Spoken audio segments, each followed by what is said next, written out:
Good morning, smart learners of APS. Hope you all are doing well. I always pray for your good health and happiness. Let us pray to God to seek His blessings. All of you, join your hands for morning prayer.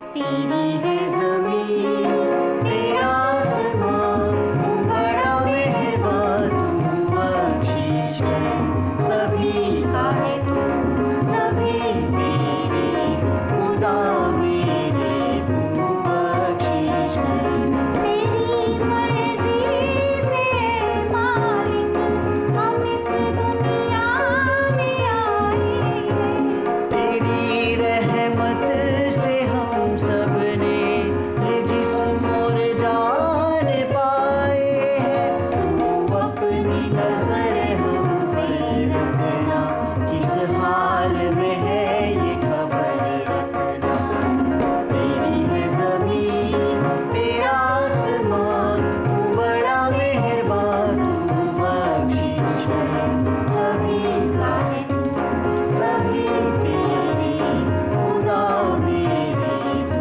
I welcome you back in today's virtual class of EVS. Beta, today we will do chapter 21. Name of the chapter is Heavenly Bodies. आज हम इस chapter की revision करेंगे. We have already done this chapter. किया था ना हमने पहले चैप्टर. आज हम इसको रिवाइज करेंगे. Heavenly bodies क्या होती है बेटा? Heavenly bodies are natural objects found in the sky, like moon, sun, stars. अब हम बात करेंगे स्पेस की. स्पेस क्या होता है? The unlimited place outside the earth's atmosphere is called space. हमारी अर्थ के एटमॉस्फेयर के बाहर जितना भी अनलिमिटेड स्पेस है उसको हम कहते हैं स्पेस. क्या कहते हैं उसको हम? स्पेस. Second, stars. स्टार्स क्या होते हैं बेटे? नाइट में हमें क्या दिखाई देते हैं स्काई में?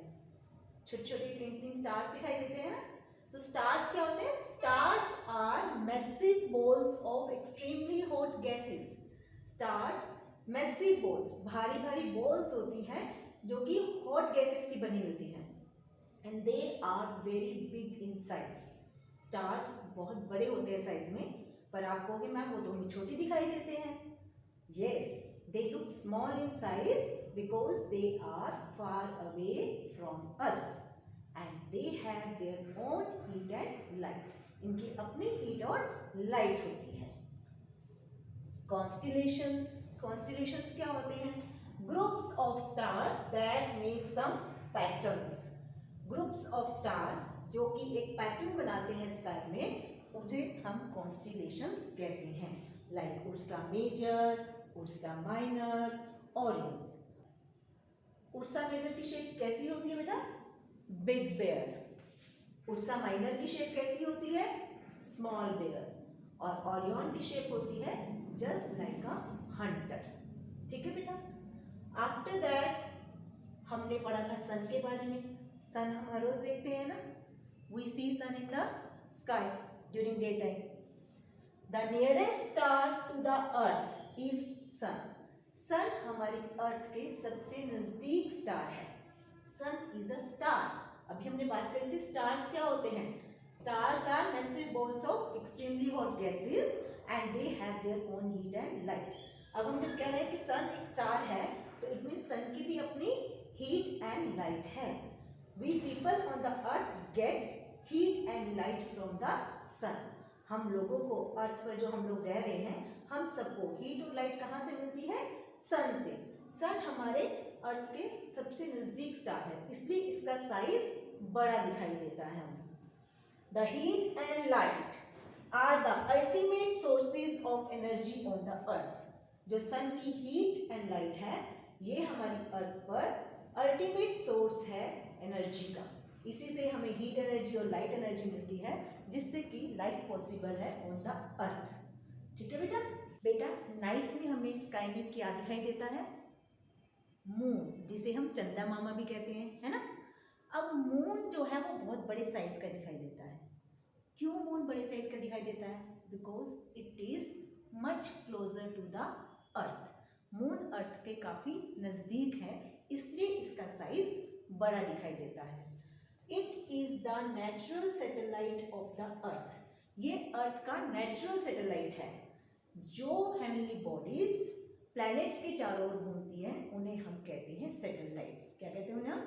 सैटेलाइट्स। तो मून जो है अर्थ के चारों ओर घूमता है, इसलिए हम इसको कह रहे हैं moon is the satellite of the अर्थ। और आपको पता है ये अर्थ के चारों ओर अपना चक्कर कितने टाइम में पूरा करता है? 29 डेज। कितने दिन में पूरा करता है? 29 डेज। बेटा आपको पता है मून का सरफेस कैसा है? It is uneven, it has uneven surface. इस पर बड़े बड़े क्रेटर्स होते हैं, माउंटेन होती हैं, ठीक है बेटा। और मून पर ना वाटर है ना एयर है। There is no water and air on the moon. That's why life is not possible on the moon, क्योंकि जीने के लिए एयर और वाटर दोनों ही बहुत जरूरी है। The different shapes of the moon are called phases of the moon. बेटा हम स्काई में देखते हैं, कभी मून हमें पूरा दिखाई देता है, कभी हाफ दिखाई देता है, कभी बिल्कुल छोटा सा पार्ट दिखाई देता है और कभी हमें बिल्कुल भी नहीं दिखाई देता। तो ये डिफरेंट शेप्स जो मून की होती हैं उन्हें हम कहते हैं phases of the moon. Phases of the moon. Beta, we know that moon revolves around the earth. Moon का जब हमें बहुत छोटा सा पार्ट दिखाई देता है उसको हम बोलते हैं क्रिसेंट मून। धीरे धीरे उसका साइज बढ़ता है और हमें हाफ मून दिखाई देता है। This is half moon. हर रोज़ धीरे धीरे इसका साइज और बढ़ता है और बढ़ते बढ़ते हमें पूरा चाँद दिखाई देता है, जिसे हम कहते हैं फुल मून। फुल मून के बाद धीरे धीरे मून का साइज़ कम होने लगता है और उसका साइज़ धीरे धीरे कम होते होते बिल्कुल मून हमें दिखाई देना बंद हो जाता है। इसको हम कहते हैं बेटा न्यू मून। उस समय न्यू मून पर अर्थ से मून हमें दिखाई नहीं देता और इसके बाद धीरे धीरे साइकिल दोबारा से शुरू होता है, मून हमें फिर से दिखाई देने लग जाता है। Different shapes of the moon are called phases of the moon. बेटा now we will discuss about planets. Planets क्या होते हैं? बेटा हमें पता है moon revolves around the earth. Moon earth के चारों ओर चक्कर लगाता है, इसलिए हम मून को अर्थ का सैटेलाइट बोलते हैं। जैसे मून अर्थ के चारों ओर चक्कर लगाता है, similarly earth moves around the sun. That's why we call it a planet. Planet क्या होता है बेटा? Heavenly body that revolves around the sun. कोई भी हेवनली बॉडी जो सन के चारों ओर चक्कर लगाती है उसे हम प्लैनेट कहते हैं। तो अब प्लैनेट्स की डेफिनेशन क्या हुई? Heavenly bodies that revolve around the sun. आपको पता है कितने प्लैनेट्स हैं? Yes, 8. There are 8 planets including the Earth that revolve around the Sun. और जैसे अर्थ का अपना सैटेलाइट है मून, ऐसे ही सभी प्लैनेट्स के अपने नेचुरल सैटेलाइट्स होते हैं। अब हम बात करेंगे सोलर सिस्टम की। सोलर सिस्टम क्या होता है? The sun, the 8 planets and their moons together form the solar system. हमारा सोलर सिस्टम किसका बनता है बेटा? सन, 8 प्लैनेट्स और उनके सैटेलाइट्स, वो सब मिलकर क्या बनाते हैं? Solar system. There are 8 planets in our solar system. The sun is at the center. sun center में होता है and the 8 planets moves around the sun in fixed path. और उस fixed path को हम क्या कहते हैं? Orbit. क्या कहते हैं? Orbit. बेटा, we know there are 8 planets in our solar system. Now we have to learn their name in sequence also. हमें उनके नाम भी याद करने हैं सीक्वेंस में। तो हमने एक लाइन याद की थी, याद है आपको कौन सी लाइन थी वो? My very elegant mother just served us nuts.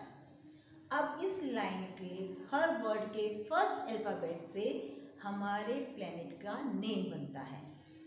Mercury, Venus, Earth, Mars, Jupiter, Saturn, Uranus, Neptune. So these are the 8 planets in our solar system. बेटा हम कहाँ पर रहते हैं? We live on the earth. Our earth is our home. हमारी अर्थ हमारा घर है. It is the only planet that has life. ये केवल एक ही प्लेनेट है हमारे पूरे सोलर सिस्टम में जिस पर लाइफ पॉसिबल है. It is made up of land and water. हमारी अर्थ लैंड और वाटर से बनी है. 1/4 पार्ट जो है that is covered with land and 3/4 part of the earth is covered with water and it is round in shape. इसकी shape कैसी होती है? राउंड होती है. It has a thick layer of air surrounding it called atmosphere. और उस thick layer को हम क्या कहते हैं? Atmosphere that surrounds the earth. A thick layer of air that surrounds the earth is called atmosphere. और हमें पता है क्योंकि अर्थ पर एयर और वाटर है, that's why life is possible on the earth. क्योंकि जीने के लिए बेसिक नीड्स क्या है? Air and water. बेटा now we will talk about movements of the earth. Our earth is not stationary. हमारी अर्थ एक जगह नहीं रुकी हुई है. It keeps on moving. ये लगातार चल रही है. Our earth has 2 types of movements. हमारी अर्थ की 2 मूवमेंट्स हैं बेटा. One is rotation, another is revolution. अब रोटेशन क्या होता है बेटा? Rotation is the movement of the earth on its own axis. The earth moves on its own axis just like a top. बेटा आप ये रेड कलर की line देख रहे हैं? This is an imaginary line. It is called axis. And earth is rotating on its axis continuously. और axis पर घूमते घूमते अर्थ का जो पार्ट सन के सामने आता है वहाँ पर होता है day time and the part that is away from the sun has night. और जो पार्ट सन से दूर होता है वहाँ पर नाइट होती है. इस तरीके से डे और नाइट बनते हैं. और आपको पता है बेटा अर्थ अपनी एक रोटेशन कितने समय में पूरा करती है? The earth completes 1 rotation in 24 hours. That equals 1 day and 1 night. Second is revolution. Revolution क्या होता है? The movement of the earth around the sun is called revolution. The earth moves around the sun on a fixed path. This path is called orbit. अर्थ सन के चारों ओर एक fixed path पर move करती है और उस रास्ते को ऑर्बिट कहते हैं. The movement of the earth around the sun is called a revolution. The earth completes 1 revolution in 365 days and 6 hours. This time period is called 1 year. And this revolution of the earth causes the change of seasons. These seasons are winter, summer, autumn, and spring. So beta, this was all about chapter 21, heavenly bodies. Now I will tell you how to attempt the paper. Paper को हमने कैसे attempt करना है. अब आपके exams आने वाले हैं तो हमने प्रैक्टिस करनी है ना कि हमने पेपर को कैसे अटेम्प्ट करना है. अब मैं आपको यही बताऊंगी कि हम पेपर को कैसे अटेम्प्ट करेंगे. बेटा फर्स्ट क्वेश्चन क्या होगा आपका? Fill in the blanks with the help of given box. आपको फिलअप्स करने होंगे. One help box will be given to you. उसमें वर्ड्स लिखे होंगे. आपको उन वर्ड्स में से राइट वर्ड चूज करके ब्लैंक फिल करना है. ठीक है. तो सबसे पहले तो हमें क्या करना है? We have to read the question very carefully. हमें क्वेश्चन को ध्यान से पढ़ना है. ठीक है. उसके बाद हमने उसको सॉल्व करना है. और हमारा क्वेश्चन नंबर जो दिया होगा वही हमें अपनी आंसर शीट पर लिखना है।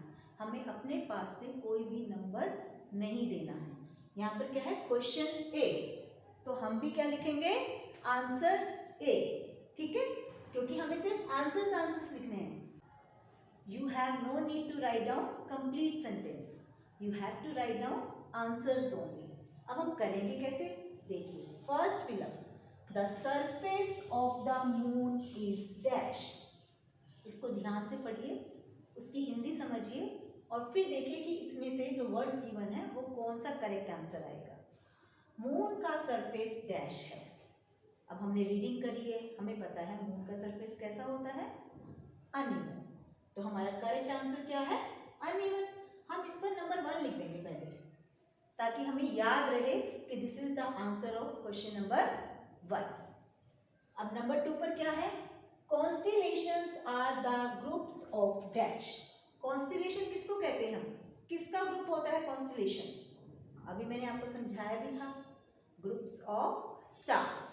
अब हमारे पास यहाँ ऑप्शन है ना, मून और स्टार्स, तो हमें पता है कौन सा है सेकंड आंसर, स्टार्स। तो हम इसके ऊपर क्या लिख देंगे, नंबर 2। थर्ड देखिए, the natural satellite of the earth is the dash. Earth का नेचुरल सैटेलाइट कौन है, yes, हमें पता है answer third, moon is the correct answer. अब हम आंसर लिखेंगे कैसे, हम यहाँ पे करेंगे आंसर, क्या लिखेंगे, ए, ठीक है। उसके बाद यहाँ पर क्या गिवन है, 1 का आंसर क्या लिया था हमने, अनइवन, तो हम यहाँ पे लिखेंगे अनइवन। और हमें ये ध्यान रखना है कैपिटल लेटर है या स्मॉल लेटर है। अगर फर्स्ट लेटर स्मॉल है तो आपने भी यहाँ पे स्मॉल लिखना है, अगर यहाँ पे कैपिटल गिवन है फर्स्ट लेटर तो आपने कैपिटल लिखना है। अब यहाँ पे अनइवन में यू क्या है, स्मॉल है, तो हमने भी यहाँ पर अनइवन में यू स्मॉल लिखा है। सेकंड क्या था हमारा आंसर, स्टार्स, तो हम यहाँ पे नंबर 2 लिखकर क्या लिखेंगे, स्टार्स, ठीक है। और थर्ड क्या था हमारा आंसर, मून, तो हम यहाँ पे थर्ड लिखकर लिखेंगे मून। तो आपको समझ आया कि आपका क्वेश्चन नंबर सेम होना चाहिए जो आपके क्वेश्चन पेपर में गिवन है। आपने अपनी तरफ से कोई भी नंबर अपने आप किसी भी क्वेश्चन को नहीं देना है। You have to write down same question number as given in the question paper. बेटा question B, write T for true and F for false for the given statements. आपके क्वेश्चन बी में कुछ statements given होंगी, आपको बताना होगा whether these statements are true or false। अब इसको भी करते हुए आपको क्या ध्यान रखना है, you have to read the statement very carefully, try to understand its meaning and after that you will write whether it is true or false। और ट्रू और फॉल्स अगर आप सिर्फ टी या एफ लिख रहे हैं तो उसकी फॉर्मेशन बिल्कुल सही होनी चाहिए, ठीक है बेटा। अब जैसे first one, the sun is a cold planet. Sun एक ठंडा प्लैनेट है, is it true, no it is false. हमारा सन प्लैनेट नहीं है, सन क्या है, सन इज अ स्टार। तो हम आंसर लिखते वक्त कैसे करेंगे, आंसर क्या है नंबर बी, तो हम यहाँ पे लिखेंगे बी। फर्स्ट स्टेटमेंट के बारे में हम बात कर रहे हैं तो हमने यहाँ पे लिखा फर्स्ट का हम आंसर क्या कह रहे हैं, इट इज फॉल्स, तो हम यहाँ पे क्या लिखेंगे एफ की फॉर्मेशन बिल्कुल सही होनी चाहिए बेटा, क्लियर नजर आना चाहिए कि आपने एफ लिखा है। सेकंड देखिए, there is no water and air on the moon. Moon पर एयर और वाटर नहीं है। हमें पता है ये स्टेटमेंट क्या है, ट्रू है, तो हम इसका आंसर कैसे लिखेंगे, नंबर 2। तो हमने यहाँ पे क्या लिख दिया, नंबर 2। हम कह रहे हैं ट्रू स्टेटमेंट है तो हम बहुत नीट एंड क्लीन यहाँ पर टी बना देंगे। Number 3, the sun is the closest star to the earth. Sun earth के सबसे नजदीक स्टार है, इज इट ट्रू और false, yes it is true, इसीलिए हमें सन बड़ा दिखाई देता है।